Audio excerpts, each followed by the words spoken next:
What's up, everybody? Tindo here, and with me I've got Crash Hanaku. And today we have been to the thrift stores, and I bought some stuff that I am overly excited about. I know I say that often, but this stuff is great. I can't wait to show it to you. Hannah's going to show you the stuff that she got as well. But first, let's actually go to the thrift stores. Let's walk around a little bit, and then we'll come back here and we'll talk about everything that we got. Check this out.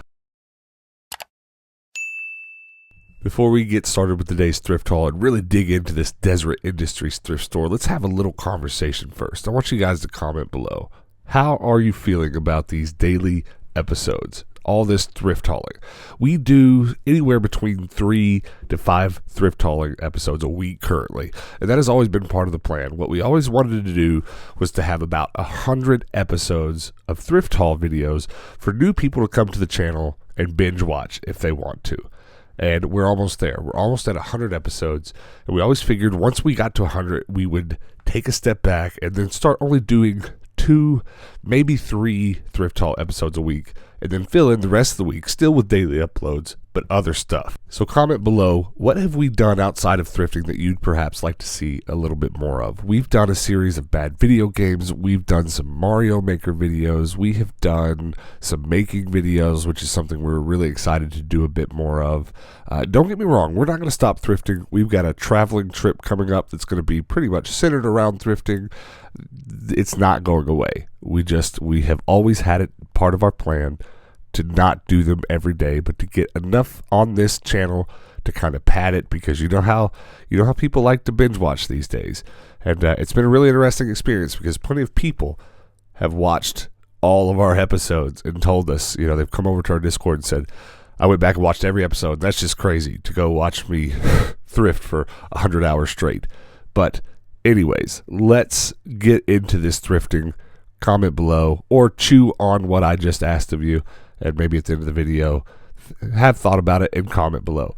But these video games, they're not looking great, but they're not looking terrible. There's definitely a few things here that are not rare but uncommon, so I'm going to go ahead and get them. And did you notice all of those copies of Wii Fit? There's like 10 of them, and I never understand why they still continue to price them at $5 or $6, because there's only so many of them, because they never sell them. They just eventually throw stacks of them away. And they don't know that I would pay $1 for them. I'd take them home and put them on my Wii Fit shelf. But I'm not paying $4 a piece for them. Look at all this Xbox stuff. There's a lot of it here I already had. There's a lot of it here that I want. But some of it's just a little pricey. For some reason, this Jasper Industry kind of fluctuates their prices ever so slightly. Sometimes all the games will just be a nice $2. And then sometimes they'll all be $5. I've seen a lot of $5 games here, so I'm going to get the stuff that I want that's well under $5, like the Spider-Man game and that Dynasty Warriors game that I just had in my hands. And before I go, I'm going to give a little check to the toys, and I'm glad I did because the shark was there. Now, I'm not going to buy it because I've already went down this rabbit hole once of buying sharks for my shelf, but I have stopped because I'm pretty much just going to buy yellow sharks for my shelf.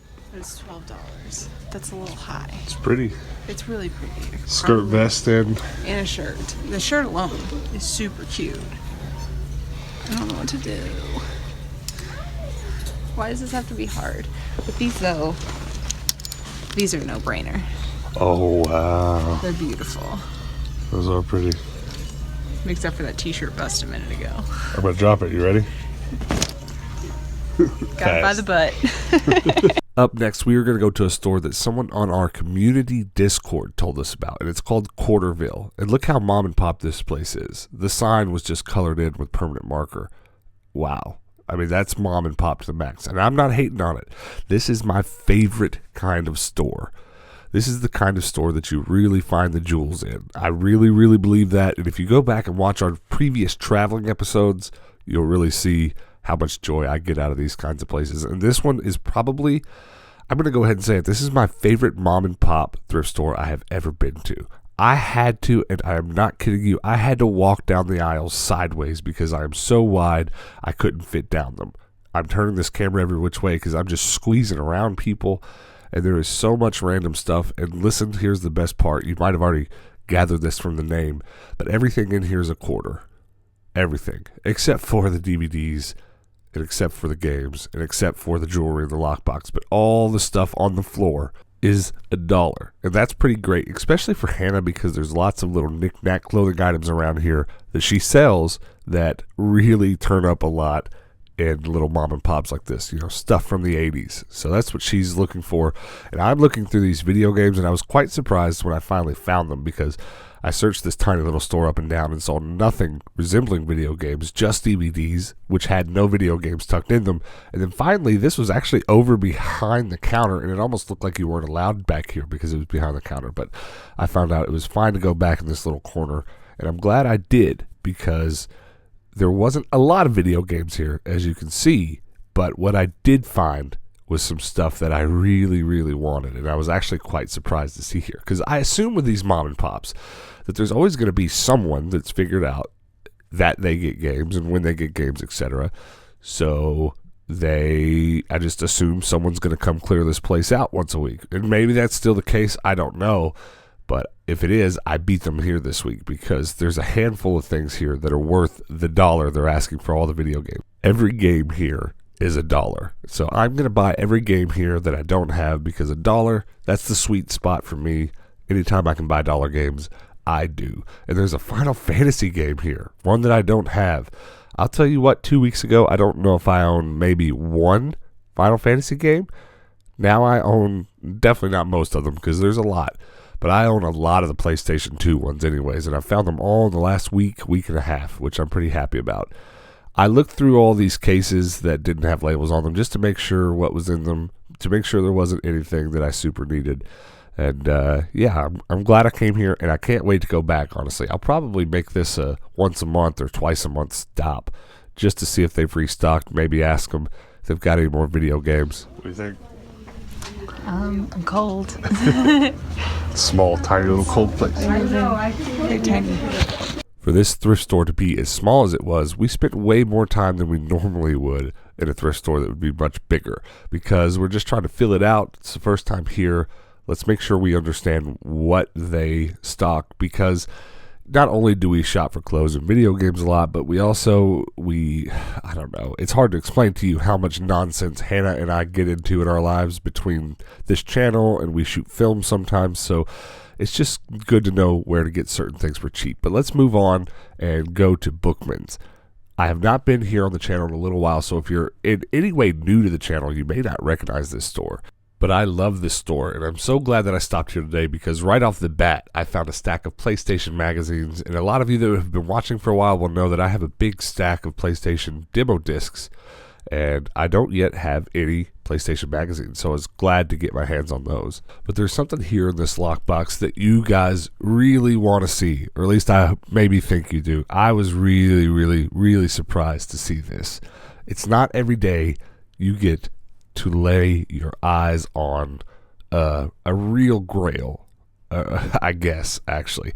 I don't know. Some of you may not have any interest in this, but I have a lot of curiosity in it. There's a copy of Little Samson right there to the right. In just 1 second, we'll get a closer look at it, and we'll talk about it. But let's take a look around the rest of the store before we come back and talk about it. There's so much in this store, I never know what to do. I often trade in a lot of my doubles, etc., and get a bunch of trade-in credit at Bookmans, and when I do, I never know what to do, because they just have a wall full of $2 or $3 NES games. So I just go, well, why not buy $100 worth of $2 or $3 NES games and just get a big fat stack for my collection?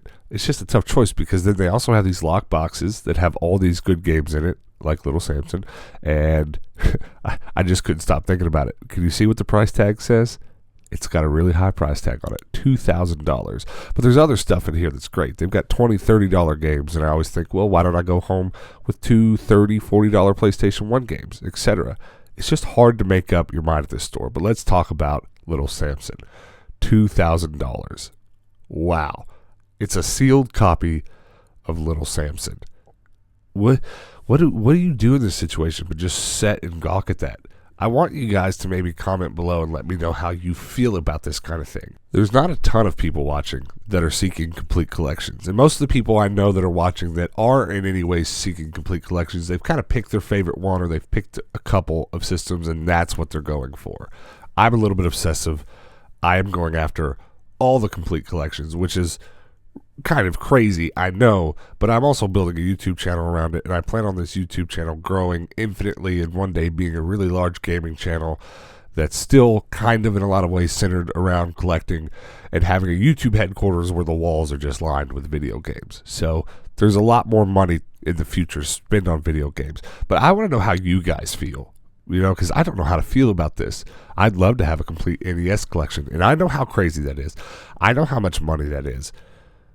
But I also know that it's going to be really not easy, but it's just a matter of time before I have most of it. And then I just basically have a handful of games left that are like this, few $1,000 games, or a couple of games like those hyper rare competition cards that I'm just not going to have, but probably have to settle for reproductions for. But how do you feel? Do you fantasize one day maybe you'll find this in a thrift store for a couple bucks, or do you fantasize that maybe one day when you're old and you have the whole NES collection that you've fought for and you'll just have to break down and spend the $2,000. If I have a big YouTube channel one day that's paying for itself, and it really comes down to finishing a couple collections by spending big bucks, I'll do it. I'll do it if it's going to pay for itself. But I'm not going to go to my bank account and get $2,000 out and buy this right now. That's just wild. I'll play it on something else. I'll play it on some modded retro console with ROMs on it. I don't know. What do you think? How do you feel about this $2,000 game? Comment below, and then let's go back to the game room, and we'll talk about everything that I got today. All right, guys, we are back in the game room. I can't wait to tell you what we got. We're going to start with Hannah's stuff, and then we'll talk about my stuff. So what did you get? Start with whatever this is, because they're very bright. But they're my favorite. So I got a pair of Rough Rider jeans. Not to be confused with Rockies, but very similar. Wow. So yeah, you guys have to be by now noticing a theme with the clothes that Hannah buys. Most of the jeans that we buy are a Western style. They go by many different names. There's Rockies, which she buys the most of, but then there's Rough Riders, which just as much as Rockies makes these fancy, probably more so. They're definitely more fancy. Rough Riders are probably usually more bedazzled, bejeweled, and such. They've got the crazy color schemes. They've got all the like crazy stud stuff. Like, yeah, they're the ones that are a bit more on the fancy. How old are those? These are probably 70s, 80s. That's crazy because we find these all the time and they're in perfect condition. They look like they came off the rack today, but do they even make Rough Riders anymore? They don't. That's interesting. They're beautiful. It's interesting that they always show up in great shape. Is that because nobody actually wore them in the 70s or 80s? I don't know. I wonder if they were just for like horse shows. Like specifically Western people wore them to horse shows. That checks out. You know, you may or may not know this about your boy Tindo, but I did horse shows when I was a kid. For some reason, though, the only ribbon that I can find back home from the horse shows that I performed in was like a 4th or 5th place ribbon. And I don't know, maybe I never won any. Maybe your boy wasn't good on a horse. The men in the horse shows didn't wear fancy pants, just regular old Levi's, but we had some crazy shirts. Yeah. Like some Garth Brooks 90s shirts. I'd love to see those. I would sell them. I bet you would.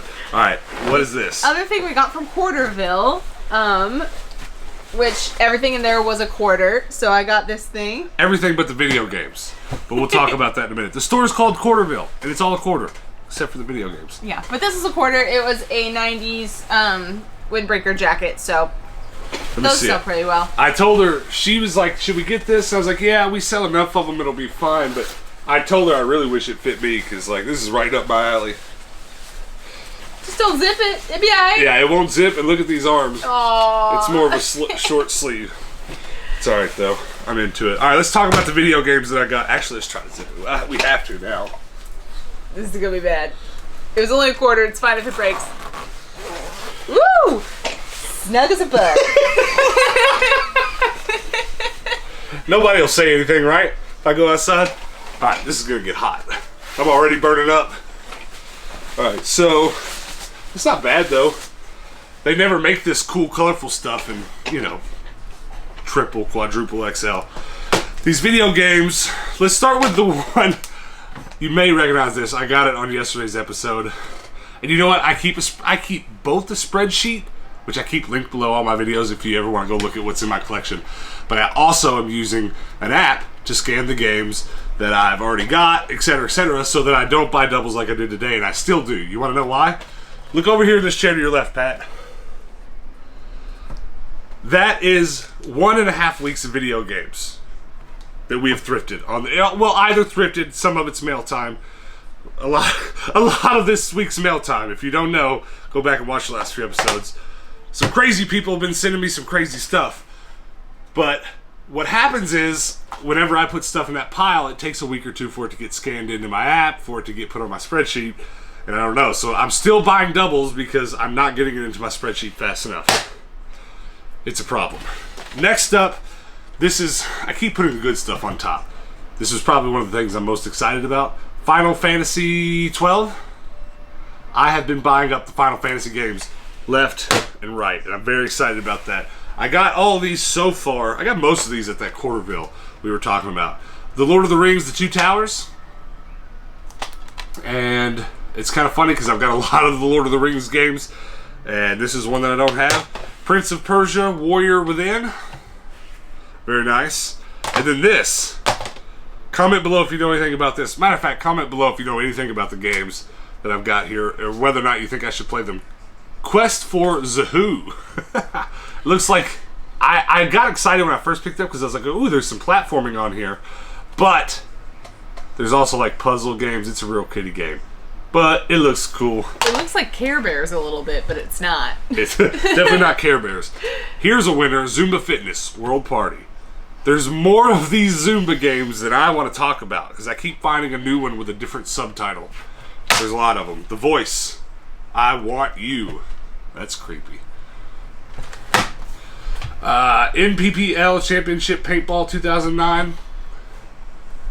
Spider-Man on the Xbox. I've got this for PlayStation, but I didn't have it for Xbox, so I went ahead and picked it up. It's in beautiful condition. And actually, this, as well as Dynasty Warriors 4, as well as The Sims, these are the last ones, these last three, they all had like $10, $12, $15 stickers on them, and I passed them up a little while back. I was like, I'm not paying that for these. I mean, a couple, like, that's worth $10. Or I don't know what the price chart says it's worth. I don't spend a lot of time on the price charts. But I'm telling you, I love me some Dynasty Warriors, and there's $10 worth of gameplay there. But I guess they didn't sell, so they took them out of their lockbox, put $3 stickers on them, put them in the back. And thank God I frequent that desert as much as I do, because I'm very happy to spend $3 each on those games right there. That is all the games I got today, but it's not all that I got. This last bit I'm super excited about. A lot of you know that I like my demo discs. I've talked about them a bunch on the channel, and I've talked about a bunch of plans I have for demo discs on the channel, because I have stacks of them. This is just one of a couple stacks for a couple systems that I have demo discs for. This is my PlayStation demo discs, and those discs came with PlayStation magazines, which I do not currently own any of. I only so far own a bunch of Game Informer magazines, which I'm really happy to spend a couple bucks on whenever I find them. A couple bucks, I mean 10 or 12 of them for a couple bucks. I don't pay a lot for them. But these I was happy to pay a little bit for because I have no PlayStation magazines whatsoever. But now I have 1, 2, 3, 4 of them. Let's just run through these magazines real quick, and as I do, you just kind of look at these and see if maybe we have a match. I kind of doubt I do, but I don't really know. But it will be cool if I do. These were $2.50 a piece each. This is issue 35 with Regis on it. And then I also have issue 36, Soul Reaver 2. These are likely to be some of the most recent ones. Issue 66, Def Jam Vendetta. These are going to be so much fun to flip through. This one kind of looks familiar. Issue... I can't find the number. This one looks a lot different than the rest of them anyways. We have issue 65, but not 66. So we got one that was close. Yeah, I thought most of my PlayStation discs are grouped really tight together, so they're like a certain era of them. Yeah, what is this? Burnout Revenge.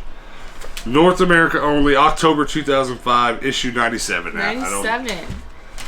I have 91 and 90. So that, hold on, go back to that one. That looks familiar. Nope.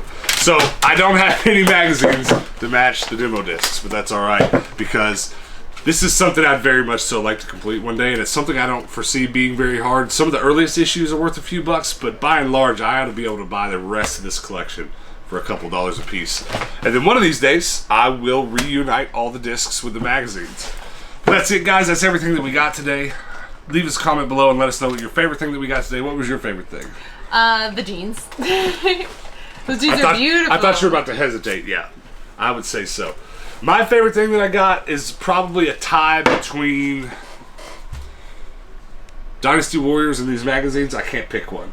I want to say Dynasty Warriors because I have almost... No, I was about to lie to you. I was going to say I have almost all the Dynasty Warrior games for PlayStation 2. I have a lot of them, but there's so many of them. There's like 30 or something crazy. I don't have any of them yet for the Xbox, and I'm really excited to try Dynasty Warriors for the first time on an Xbox because I love the Duke controller so much. It's so comfortable in my hand. I think it would just be a fun experience playing a game I'm actually very familiar with, Dynasty Warriors 4, on a new system with a different controller, with maybe different controls. Who knows? It's That'd be cool. It's like playing your favorite game for the first time all over again. That's how I'm thinking about it. But maybe comment below and let us know what your least favorite thing that I got today was. Do not hate on this game. It's probably great. But that's it, guys. I hope you're enjoying these episodes. We're making a lot of them. We have not failed to post a video in almost... I think we're a little over 100 days now. It's been a while. 100 days in a row plus, posting a video every day. And we're having a blast doing it. I do not feel tired. I do not feel burnt out. I don't feel like I'm anywhere near it because you guys are interacting. I've been asking every day for people to join the Discord and come hang out with us over there or come watch us on Twitch. And every day more people do both of those things. Every day new people sub. And we're so appreciative of it. We've always wanted to do this, and we've taken a couple stabs at it in the past, and that didn't really work out, but it's working out in a way right now that is just beyond my wildest dreams. So thank you for everything, guys. Do those things that I just mentioned. Go join the Discord, go follow us on Twitch, and here on YouTube, most importantly, hit that subscribe button for us because we got to get to 1,000 subs. There are 2 requirements to kind of, become a YouTube partner. Whatever terminology you want to use for it. One of them is to get 4,000 view hours, which we have blown past. That was super easy because you guys, for some reason, keep watching us, so that was easy. But we got to get to 1,000 subs so we can keep on climbing. That's the next step. And then we're made. We're not made, but we're on our way when we get to 1,000 subs. So sub if you haven't already. Thanks for watching, guys. Hit that bell notification too when you subscribe, and that way you'll get a notification. It'll turn the notifications on, and when we do this nonsense in the future, you can come back and watch us talk about video games, about fancy pants, and all that other good stuff. And until that time, guys, peace out.